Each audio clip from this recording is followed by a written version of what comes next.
My dear மக்களே வணக்கம். இன்றைக்கி நம்ம என்ன ஃபோனை பற்றி பார்க்க போகிறோம் அப்படின்னு பார்த்தீங்கன்னா, ரெட்மியோட நோட் 8 ப்ரோ இந்த ஃபோனை பற்றி தான் பார்க்க போகிறோம். சமீப காலமாக ரொம்பவே ஒரு பேசப்பட்டு வர்ற ஃபோன் இந்த ஃபோன் தான். இந்தியாவில் இன்னும் கூடிய சீக்கிரத்தில் லான்ச் பண்ணிவிடுவாங்க. இந்த நோட் 8 ப்ரோ பார்த்தீங்கன்னா நோட் 7 ப்ரோக்கு அடுத்தது மக்கள் எல்லாருமே ரொம்ப எதிர்பார்த்துட்டு இருக்க ஒரு ஃபோனு. இப்போ இந்த ஃபோனோட ஃபுல் ஸ்பெசிஃபிகேஷன்ஸ் என்ன அப்படின்னு தெரிஞ்சுக்க இந்த வீடியோவை முழுசாக கடைசி வரைக்கும் பாருங்கள். Welcome to Mobilepedia Tamil.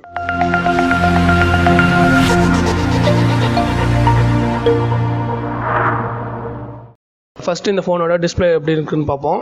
இந்த டிஸ்பிளே பார்த்தீங்கன்னா ஒரு 6.53 இன்ச்சஸ் கொண்ட ஒரு ஃபுல் ஹெச்டி ஐபிஎஸ் டிஸ்பிளே. இந்த ஃபோனில் வந்து AMOLED கிடையாது. இந்த ரெட்மியோட நோட் வெர்ஷன்ஸில் இந்த டிஸ்பிளே ஐபிஎஸ் டிஸ்பிளே தான் கொடுப்பாங்க. இது ஜென்ரலாக எல்லா ஃபோன்ஸ்லையும் வரது தான். இந்த ஃபோனில் பார்த்தீங்கன்னா ஸ்க்ரீன் டு பாடி ரேஷியோ வந்து 91.4% கொடுத்துருக்காங்க. அதாவது ஸ்க்ரீனுக்கும் பாடிக்கும் உள்ள ரேஷியோ ஸ்க்ரீன் மட்டும் பார்த்தீங்கன்னா 100ல் 91.4% வந்து ஸ்க்ரீன் மட்டுமே ஆக்குபை பண்ணியிருக்கு. இது வந்து ஒரு நல்ல விஷயம். இந்த ஃபோன் பார்த்தீங்கன்னா ஃப்ரண்ட்லேயும் பேக்கில் ரெண்டு பக்கமே வந்து கொரில்லா கிளாஸ் 5ஆல் பில்ட் பண்ணியிருக்காங்க. இது வந்து ஒரு நல்ல பில்ட்டு. ஆக மொத்தத்தில் பார்த்தீங்கன்னா இது வந்து ஒரு நல்ல டிஸ்பிளே. அடுத்ததாக பார்த்தீங்கன்னா இந்த ஃபோனோட பேட்டரி. இந்த ஃபோனில் பார்த்தீங்கன்னா ரெட்மி யூஸ்வலாக கொடுக்கறதோட கொஞ்சம் அதிகமாக பேட்டரி லைஃப் கொடுத்துருக்காங்க. அதாவது 4500 mAh பேட்டரி கொடுத்துருக்காங்க. இது வந்து ரெட்மி தரப்புலேருந்து கொடுக்கப்பட்டிருக்க ஒரு பெரிய பேட்டரி. இந்த பேட்டரியை வந்து சார்ஜ் பண்ணிக்கிறதுக்காக குயிக் சார்ஜ் சப்போர்ட் இருக்குது. 18 வாட்ஸ் சார்ஜரும் அதுக்காக பாக்ஸ்லேயே கொடுத்துருக்காங்க.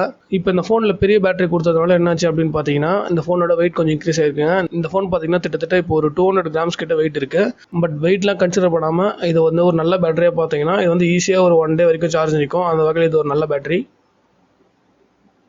அடுத்தது இந்த ஃபோனோட ஆப்ரேட்டிங் சிஸ்டம். இந்த ஃபோன் பார்த்தீங்கன்னா Android 9 Pieல ரன் ஆகுது. இந்த ஃபோனோட OS பார்த்தீங்கன்னா MIUI 10. இது வந்து ஒரு ரெட்மியோட ஒரு நல்ல OSங்க. இந்த சமீப காலமாக இந்த OSலலாம் பார்த்தீங்கன்னா என்ன தொல்லையாக இருக்குன்னு பார்த்தீங்கன்னா ஆட்ஸ் நிறையா ரன் ஆகுது. இந்த ஆட்ஸ்லாம் தான் இப்போ யூஸ் பண்ணுறதுக்கு ரொம்ப இடைஞ்சலாக இருக்கும். பட் ரெட்மி தரப்பில் வந்து இன்னொரு அஃபிஷியல் இன்ஃபர்மேஷன் வந்துருக்கு. அது என்னென்னு பார்த்தீங்கன்னா இந்த ஆட்ஸில் வந்து பர்மனெண்ட்டாக டிசேபிள் பண்ணுறதுக்காக ஒரு பட்டன் அவங்களே கொடுப்போம் அப்படின்னு சொல்லியிருக்காங்க. இது உண்மையிலே ஒரு நல்ல விஷயம். அடுத்தது பார்த்தீங்கன்னா இந்த ஃபோனோட ஒரு முக்கியமான ஃபீச்சருங்க இந்த ஃபோனோட ப்ராசஸர். இந்த ஃபோன் பார்த்தீங்கன்னா Mediatek Helio G90T அப்படிங்கிற ஒரு சிப்பில் ரன் ஆகுது. இது வந்து இப்போதைக்கு கரண்ட் ஜென்ரேஷனில் இருக்கிறதுல ஒரு மோஸ்ட் பவர்ஃபுல் சிப்பு. இது வரைக்கும் இந்த சிப் அதிகமாக இந்த ஃபோனில் யூஸ் பண்ணப்படலை. ரெட்மி நோட் 8 ப்ரோவில் தான் ஃபஸ்ட் டைம் இந்த சிப் இன்ட்ரடியூஸ் பண்ணியிருக்காங்க. இது வந்து ரொம்ப பவர்ஃபுல்லான சிப்பு. இது வந்து ஆக்டா-கோர் Mali G76 MC4 GPUவில் ரன் ஆகுது. இந்த சிப்புக்கும் ஸ்னாப்ட்ராகன் 710 சிப்புக்கும் கம்பேரிசன் பார்த்தீங்கன்னா இது வந்து ஸ்னாப்ட்ராகனோட பல மடங்கு ஃபார்வர்டாகவே பெஞ்ச்மார்க்கில் பீட் பண்ணுது. அந்தளவுக்கு ஒரு பவர்ஃபுல்லான சிப் கொடுத்துருக்காங்க இந்த ஃபோனில். இந்த ப்ராசஸர் வச்சு பார்க்கும்போது இந்த ஃபோனில் ஹை அண்ட் கேம்ஸ் எல்லாமே நல்லா சப்போர்ட் ஆகும். எந்த ஒரு லேகும் இல்லாமல் கண்டிப்பாக ரன் ஆகும். அந்த ஸ்னாப்ட்ராகன் 710 சிப்பே பீட் பண்ணுற அளவுக்கு பவர்ஃபுல்லான சிப் இதில் கொடுத்துருக்காங்கன்னும் போது கண்டிப்பாக இதில் வந்து ஹீட்டிங் இருக்கிறதுக்கான பாசிபிலிட்டிஸ் அதிகமாக இருக்குது. இது ஹீட்டிங் எந்த அளவுக்கு இருக்குங்கிறது இந்தியாவில் இந்த ஃபோன் லான்ச் ஆனதுக்கப்புறம் யூஸ் பண்ணி பார்த்ததுக்கப்புறம் தான் நமக்கு தெரியும். அடுத்தது பார்த்தீங்கன்னா இந்த ஃபோனோட ஒரு முக்கியமான ஃபீச்சருங்க இந்த ஃபோனோட கேமராஸ். இந்த ஃபோன் பார்த்தீங்கன்னா ஒரு குவாட் கேமரா செட்டப்பில் வந்துருக்கு.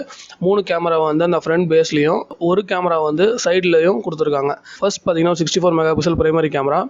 அடுத்தது பார்த்தீங்கன்னா ஒரு 8 மெகாபிக்சல் அல்ட்ரா வைட் கேமரா. மூணாவது பார்த்தீங்கன்னா ஒரு 2 மெகாபிக்சல் மைக்ரோ கேமரா. அப்புறம் சைடில் பார்த்தீங்கன்னா ரைட் சைடில் மேலே ஒரு ஃப்ளாஷ் லைட் கொடுத்துருக்காங்க. கீழே பார்த்தீங்கன்னா டெப்த் சென்சார். இந்த டெப்த் சென்சார் மூலியமாக தான் நீங்கள் போர்ட்ரேட் ஷாட்ஸ்லாம் எடுக்க முடியும். அப்புறம் லாஸ்ட்டில் பார்த்தீங்கன்னா அந்த கேமராஸ்க்கு கீழே ஃபிங்கர் பிரிண்ட் சென்சாரும் கொடுத்துருக்காங்க. இப்போ கொஞ்சம் கேமரா சாம்பிள்ஸ்லாம் பார்ப்போம். ஃபர்ஸ்ட் பார்த்தீங்கன்னா அந்த 2 மெகாபிக்சல் மேக்ரோ ஷாட்ஸில் எடுத்த ஃபோட்டோஸ் பார்ப்போம். மேக்ரோ ஷாட்ஸ் உண்மையிலே நல்ல க்ளோஸ்அப் ஆங்கிள்ஸ்லாம் நல்லா கொடுக்குது. கலர்ஸ் நல்லா பிரைட்டாக இருக்குது. அடுத்தது பார்த்தீங்கன்னா 8 மெகாபிக்சல் அந்த அல்ட்ரா வைட் ஷாட்ஸ் எடுத்தது. அதுவும் பார்க்க நல்லா தான் இருக்குது. அடுத்தது the major 64 megapixel primary camera. இந்த லென்ஸில் எடுத்த ஒரு ஷாட்டை பார்ப்போம். இந்த ஷாட் பார்த்தீங்கன்னா டீட்டெயில்ஸ் எல்லாமே அற்புதமாக இருக்குது. ப்ளஸ் கலர் கிளாரிட்டி ரொம்பவே நல்லா இருக்குது. செல்ஃபி கேமரான்னு பார்க்கும்போது அந்த மினி ட்ராப் நாச்சுக்கு உள்ளேயே ஒரு 20 மெகாபிக்சல் கொண்ட ஒரு செல்ஃபி கேமரா கொடுத்துருக்காங்க. இது f2.0 அபர்ச்சர். இது வந்து ஒரு நல்ல கேமரா. இந்த ஃபோனோட அவைலபிள் கலர்ஸ் என்னென்னு பார்த்தீங்கன்னா ஃபர்ஸ்ட் வந்து ஒரு பேர்ல் ஒயிட் வேரியன்ட் இருக்குது. அடுத்தது ஒரு ஃபாரஸ்ட் க்ரீன் வேரியன்ட் இருக்குது. அடுத்தது பார்த்தீங்கன்னா ஒரு மினிமல் கிரே வேரியன்ட் இருக்குது. மொத்தம் 3 கலர்ஸில் இந்த ஃபோன் வந்து இந்தியாவில் லான்ச் பண்ண போகிறாங்க. இப்போ இந்த ஃபோனோட அதர் ஃபீச்சர்ஸ்லாம் என்னென்ன அப்படின்னு பார்ப்போம். இந்த ஃபோனில் பார்த்தீங்கன்னா இன்னும் 3.5mm ஜாக் இருக்குது. இது உண்மையிலே ஒரு நல்ல விஷயம். அடுத்தது பார்த்தீங்கன்னா ஒரு IR பேஸர் கொடுத்துருக்காங்க. இப்போலாம் எந்த ஃபோன்லையுமே IR பேஸர் கொடுக்கறது இல்லை. ரெட்மி மட்டும் இன்னும் அதை கொடுக்கறது நிறுத்தல, கான்ஸ்டண்ட்டாக கொடுத்துட்டே இருக்காங்க. இது ரெட்மியோட ஒரு மேஜர் அட்வான்டேஜ். அடுத்தது பார்த்தீங்கன்னா ஒரு நாய்ஸ் கேன்சலேஷன் மைக் இருக்குது. அடுத்தது பார்த்தீங்கன்னா USB Type-C போர்ட்டும் இதில் இருக்குது.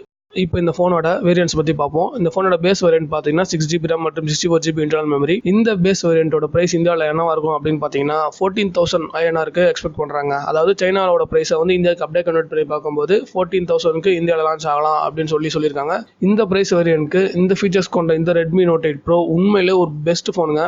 பிரைஸ் ரேஞ்சில் இருக்கிறதுலே ஒரு பெஸ்ட் ஃபோன் கூட இந்த ஃபோனை சொல்லலாம். இன்னும் இந்த ஃபோன் வந்து இந்தியாவில் லான்ச் ஆகலை. இந்தியாவில் ஒன்ஸ் லான்ச் ஆனதுக்கப்புறம் பை லிங்க் வந்து டிஸ்கிரிப்ஷனில் அப்டேட் பண்ணுறோம். நீங்கள் செக் பண்ணி இந்த ஃபோனை வாங்கிக்கலாம். இந்த வீடியோ பிடிச்சிருந்தா லைக் பண்ணுங்க, கமெண்ட் பண்ணுங்க, ஷேர் பண்ணுங்க. நம்ம மொபைல்பீடியா தமிழ் சேனலுக்கு சப்ஸ்கிரைப் பண்ணுங்க. மறக்காம அந்த பெல் பட்டனை சேர்த்து பிரஸ் பண்ணுங்க. அப்பதான் நாங்கள் போடுற வீடியோஸ்ல உங்களுக்கு உடனே வரும். தேங்க்யூ ஃபார் வாட்சிங்.